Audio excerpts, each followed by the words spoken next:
The Yukon women. That's my out on a limb prediction. Because really on the men's side, my friend Sally Jenkins calls the men's game a mess because there's no great team. I think it's fun. I like chaos. I'm going to say Gonzaga just because Mark Few is such a good coach and this is his best team. And he'll have a 1 seed. He'll be in the West. I think this is a great chance for Gonzaga to get there. And I hope they get there. I really do. The other spot, they're all wide open. Villanova's very good. North Carolina's very good. I think that Kansas is very good. Those would be the chalk picks. You know it's not going to be chalk. You know there's going to be somebody who's down there at a 4th seed or a 5th seed. Syracuse was, I think, at 10 last year. Somebody like that is going to show up in this Final Four because that's the way the game is now.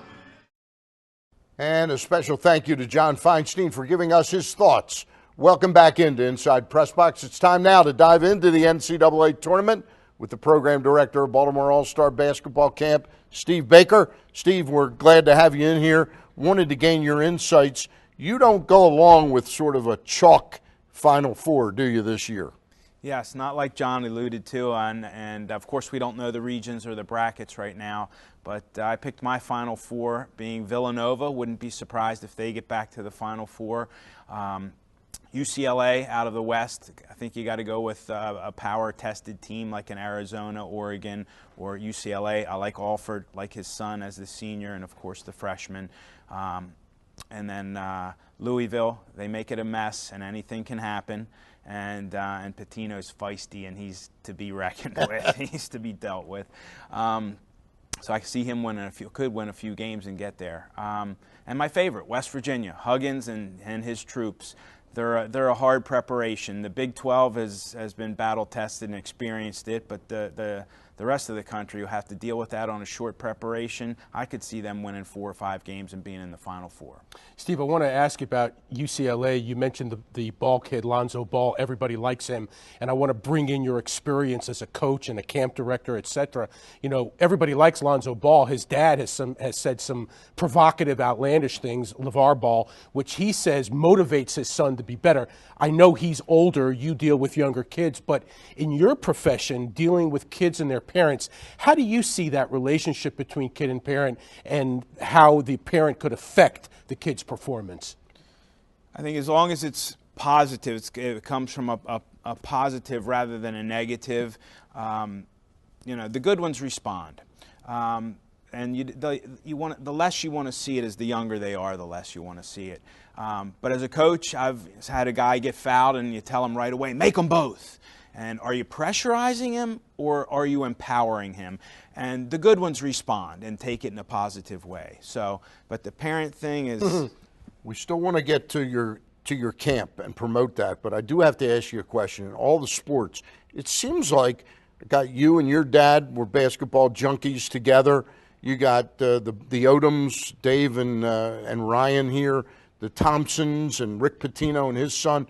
What is it about basketball that breeds like father, like son? Sure.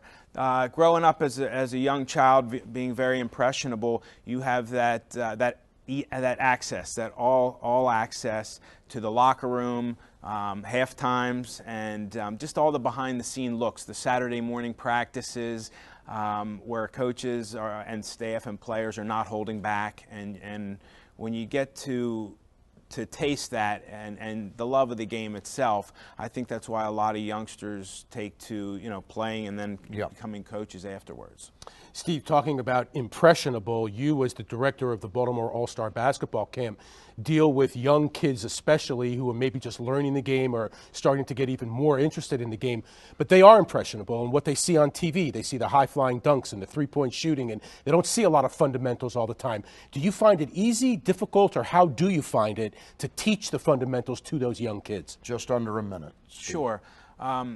Yes, they are very impressionable, and they want to emulate their heroes, and it gets ugly when a young player tries to do what they can't do. So as coaches, we try to get them to not let what they can't do hinder what they can do. So they experience success. And our staff are pretty much all adult teachers and coaches and are experienced working with different kinds of kids and different ages. So there's a balance of meeting that aspiration to want to be a superstar and that desire to get better.